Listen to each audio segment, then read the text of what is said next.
श्रद्धा murder case में आरोपी आफताब के बारे में एक अहम जानकारी सामने आ रही है। दरअसल तिहाड़ जेल के जो सूत्र हैं उसके मुताबिक अहम खबर ये है कि आरोपी आफताब जेल की बैरक में घंटों अकेले शतरंज खेलता है। जी हाँ, ये एक चौंकाने वाली खबर है कि आफताब को जेल के अंदर रखा गया है, लेकिन बैरक में, जिस बैरक में आफताब को रखा गया है, वहां पर जेल प्रशासन की तरफ से शतरंज दिया गया है और उसके बैरक में दो अन्य कैदी साथी हैं जो लोग आपस में शतरंज खेलते हैं। शुरुआत में आफताब उनको केवल खेलते हुए देखा करता था, लेकिन उसके बाद में आफताब ने उनसे शतरंज लिया और खुद ही बिसात बिछाई और खुद ही चालें चलनी शुरू की हैं। जाहिर सी बात है कि श्रद्धा मर्डर केस में अब तक जितनी भी तफ्तीश हुई है, उस तफ्तीश में ये जाहिर हुआ है कि आफताब बेहद शातिर है। और अब ऐसे में ये चौंकाने वाली जो जानकारी जेल प्रशासन के सूत्रों से आ रही है, उससे जाहिर होता है कि अकेले घंटों शतरंज खेलने वाला ये आफताब कितना शातिर है, जो अकेले ही बिसात बिछाता है और अकेले ही चाल चलता है। वीडियो जर्नलिस्ट संदीप लोहिया के साथ मणिदीप शर्मा, न्यूज़ नेशन। आफताब के खिलाफ दिल्ली पुलिस सबूत जुटा रही है। कोर्ट में उन सबूतों को रखा भी जाएगा, लेकिन अगर कोर्ट के अंदर दिल्ली पुलिस ये साबित कर देती है कि श्रद्धा की हत्या रेयरेस्ट ऑफ रेयर केस है, तभी आफताब को फांसी की सज़ा दी जाएगी। क्योंकि rarest of the rare case में ही जो ख़ास हत्याएं होती हैं, ऐसी हत्याएं जो इंसानियत को शर्मसार करने वाली होती हैं, दहशत फैलाने वाली होती हैं, उनमें जो अदालत है वो फांसी की सज़ा सुनाती है। क्या आफताब के खिलाफ जो सबूत हैं वो इतने पुख्ता तौर पर कोर्ट में रखे जा सकते हैं कि श्रद्धा की हत्या को रेयरेस्ट ऑफ द रेयर साबित किया जा सके? या फिर आफताब ने जो बयान दिया है कि हीट ऑफ द मोमेंट में, यानी अचानक आए गुस्से में उसने श्रद्धा की हत्या कर दी, क्या इससे आफताब को अदालती कार्रवाई में फ़ायदा पहुंचेगा? नमस्कार, मैं हूं रुमानुल्लाह खान, आप देख रहे हैं न्यूज़ नेशन का डिजिटल प्लेटफॉर्म। आफताब अमीन पूनावाला के लिए फांसी की मांग हर कोई कर रहा है। सबकी इच्छा है कि आफताब को फांसी मिले, श्रद्धा को पूरा इंसाफ मिले। अब इस पूरे मामले में भ्रम की स्थिति भी पैदा करने की कोशिश की गई कि आफताब ने कहा है कोर्ट में कि उसने अचानक आए गुस्से में श्रद्धा की हत्या कर दी। आफताब के वकील का भी बयान आया और कई जगह पर इस तरह की चर्चा हुई कि ये सडन आए गुस्से का नतीजा था, हीट ऑफ द मोमेंट था जिसमें श्रद्धा की हत्या हो गई। तो क्या ये rarest of the rare case साबित होगा या नहीं? इसको जानने के लिए थोड़ा पीछे चलना होगा। साल 1995 की घटना है दिल्ली में, जिसको तंदूर कांड के नाम से सब लोग जानते हैं। आपको भी उस घटना के बारे में जानकारी होगी। जैसे ही श्रद्धा की हत्या का मामला सामने आया, लोगों ने तंदूर कांड से इसे जोड़ना शुरू कर दिया। दरअसल उसमें कांग्रेस के यूथ नेता सुशील शर्मा ने अपनी पत्नी नैना साहनी की हत्या की थी। सुशील अपने घर पर पहुंचे, गोल मार्केट में उनका घर था। वहां पर नैना साहनी फ़ोन पर किसी से बात कर रही थी और सुशील को देखते ही उसने फ़ोन काट दिया। सुशील ने वो फ़ोन लिया और उस पर रिडायल किया तो वो किसी उनके ही सहपाठी करीबी का नंबर निकला। बिना कुछ जाने समझे सुशील शर्मा ने अपनी पत्नी नैना साहनी को गोली मार दी। अचानक गुस्सा आ गया और झगड़े में गोली मार दी। तो ये एक नॉर्मल मर्डर हुआ कि गुस्सा आया, गोली मार दी। लेकिन अब कहानी में ट्विस्ट तब आया जब सुशील शर्मा को कुछ और नहीं सोचा तो उसने लाश को ठिकाने लगाने के लिए, उसका रेस्टोरेंट था बगिया रेस्टोरेंट, उसके तंदूर में नैना साहनी के छोटे छोटे टुकड़े करके उसकी लाश को जलाकर सबूत मिटाने की साजिश रची। लेकिन जब तंदूर में शव के टुकड़े डाले गए तब बदबू चारों तरफ फैल गई और कई सारे सर्कमस्टेंसेस ऐसे थे। सामने सब्जी वाली थी, उसकी गवाही हुई और पुलिस आई, इनको गिरफ्तार कर लिया गया। जब कोर्ट में ट्रायल चला तब तंदूर कांड के आरोपी सुशील को निचली अदालत ने फांसी की सज़ा सुना दी, क्योंकि कोर्ट ने इस पूरे मामले को, नैना साहनी की हत्या के मामले को रेयरेस्ट ऑफ द रेयर हत्या का मामला माना, जिसमें भले ही अचानक से गुस्सा आ गया था, लेकिन उसके बाद टुकड़े टुकड़े करके जलाने की कोशिश की गई थी। अपने आप में ही बड़ा विचित्र, दहशत फैलाने वाला ये केस था। केस चलता रहा, हाई कोर्ट पहुंचा, फिर आखिरकार सुप्रीम कोर्ट पहुंचा। सुप्रीम कोर्ट से राहत मिल गई। सुप्रीम कोर्ट ने इसे rarest of the rare case नहीं माना, ये माना कि अचानक आए गुस्से में यह हत्या की गई थी और हत्या करने के बाद घबराहट में सबूत मिटाने की कोशिश की गई, तो फांसी की सज़ा को उम्र कैद में तब्दील कर दिया गया।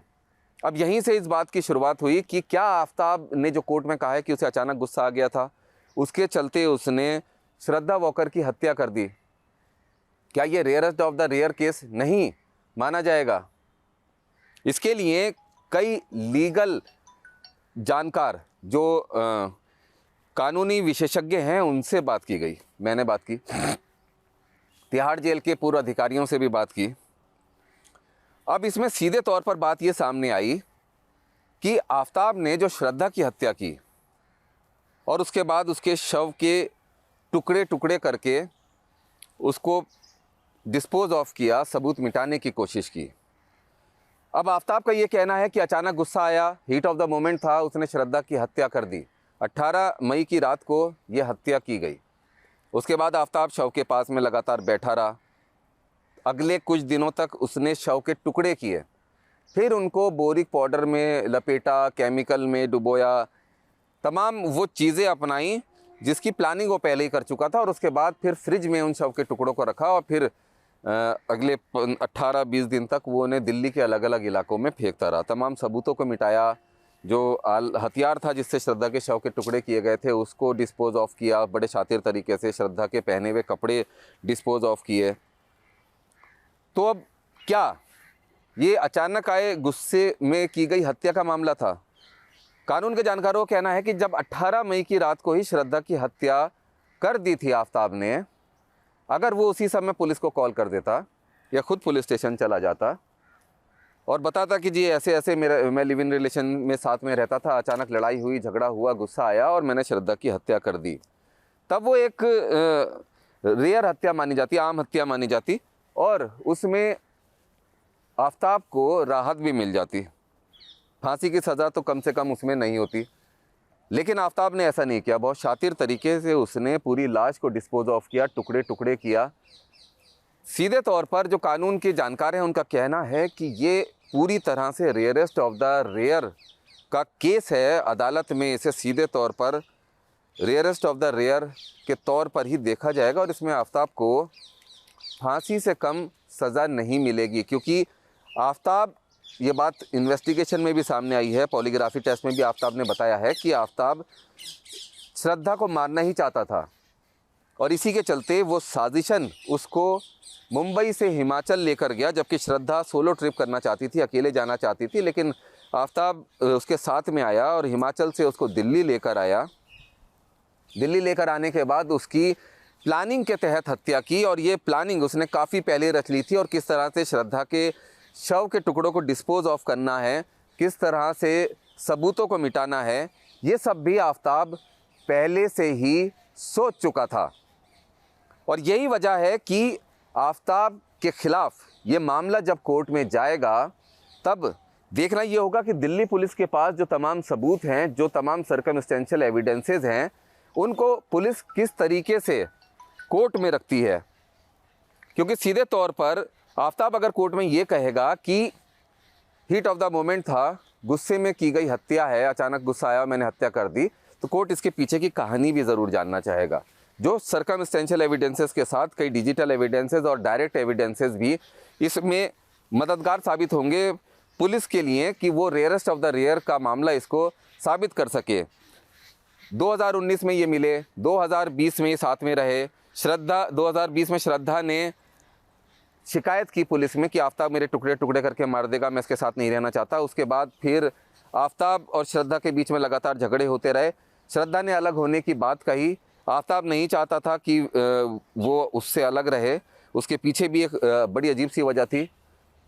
साजिशन वो उसको हिमाचल लेकर आया, हिमाचल में भी हत्या करने की साजिश रची, पूरी प्लानिंग के साथ आया था, लेकिन वहाँ पर हो नहीं पाया। 10 तारीख को भी वो श्रद्धा की हत्या करना चाहता था, लेकिन श्रद्धा रोने लगी और आफ्ताब ने अपने पैर पीछे खींच लिए और आसपास का माहौल भी ऐसा नहीं था कि आफ्ताब हत्या करने के बाद उसमें किसी तरह बच जाता।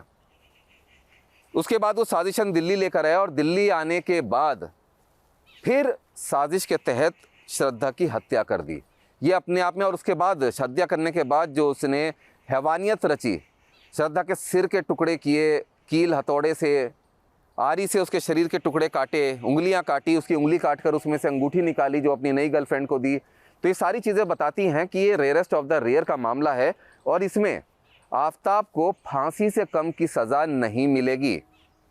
लेकिन एक और चीज़ है, लोग चाहते हैं कि श्रद्धा को फ़ौरन इंसाफ मिले, जो फांसी की सज़ा है वो आफताब को जल्दी से जल्दी मिले। लेकिन सबसे महत्वपूर्ण बात यह है कि देश के जो कानूनी प्रक्रिया है उसमें समय लगता है। निचली अदालत में केस जाएगा, साल 1.5 साल अगर रूटीन से चला तो इतना समय लगेगा आफताब को इसमें फ़ैसला होने में, फांसी की सज़ा मिलने में। जिसके बाद ये हाई कोर्ट भी जाएगा, वहाँ भी साल 1.5 साल रहेगा। सुप्रीम कोर्ट जाएगा, वहाँ पे कब लिस्टिंग होती है, क्या होती है, 1 साल वहाँ भी मान लीजिए। उसके बाद राष्ट्रपति के पास दया याचिका लगेगी। तो एक मोटा मोटी 5-6 साल का अरसा इसमें बीत सकता है कि आफताब की फांसी की सज़ा पर मोहर लग जाए। क्योंकि अभी आपको याद होगा कि आफताब की वैन पर हमला हुआ था।